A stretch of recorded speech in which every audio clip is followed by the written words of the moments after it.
Welcome to Ezra physics. আজকে আমরা মাধ্যমিক ভৌতবিজ্ঞানের যে প্রবলেম সিরিজ চালাচ্ছিলাম আলো অধ্যায়ের তার সেকেন্ড প্রবলেম নিয়ে এসেছি। তো এখানে যে প্রবলেমটি আছে, বায়ু সাপেক্ষে কোনো মাধ্যমের প্রতিসারাঙ্ক দিয়েছে √2। প্রতিসারাঙ্ক মানে আমরা জানি মিউ ইকুয়াল টু √2 দেওয়া আছে সাপ্লাইয়ের ডাটা। বায়ুতে আলোকরশ্মির আপাতন কোণ 45 ডিগ্রি, মানে আই সমান 45 ডিগ্রি দেওয়া আছে।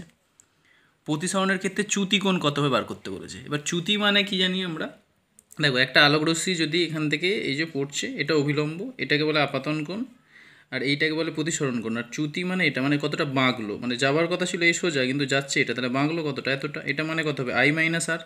অর্থাৎ আমাদের অঙ্কে আই দেয়া আছে, আর বার করলেই হবে। এবার আমরা জানি প্রতিসারাঙ্কের যে ফর্মুলা স্নেলের সূত্র থেকে, মিউ সমান সাইন আই বাই সাইন আর। তাহলে সাইন আর সমান কত হবে, সাইন আই বাই মিউ। এবার আই হচ্ছে 45 ডিগ্রি দিয়েছিল, তাহলে সাইন 45 ডিগ্রি, মিউর মান √2, তাহলে সাইন 45 ডিগ্রি বাই √2। এবার সাইন 45 ডিগ্রির ভ্যালু হচ্ছে 1/√2। এবার এটার ভ্যালু তাহলে কত হবে, 1/√2/√2 মানে হবে হাফ। অর্থাৎ সাইন আর সমান হবে সাইন 30 ডিগ্রি, অতএব আর সমান কত হবে 30 ডিগ্রি। অতএব চ্যুতিকোণের ভ্যালু কত হবে, চ্যুতিকোণ হবে কি I - R। তাহলে আই 45 ডিগ্রি আর আর বেরোলো 30 ডিগ্রি, তার মানে চ্যুতিকোণ কত হবে 15 ডিগ্রি। অর্থাৎ এই যে অ্যাঙ্গেলটা হবে, এই অ্যাঙ্গেলটা কত আসবে আমাদের কাছে, 15 ডিগ্রি।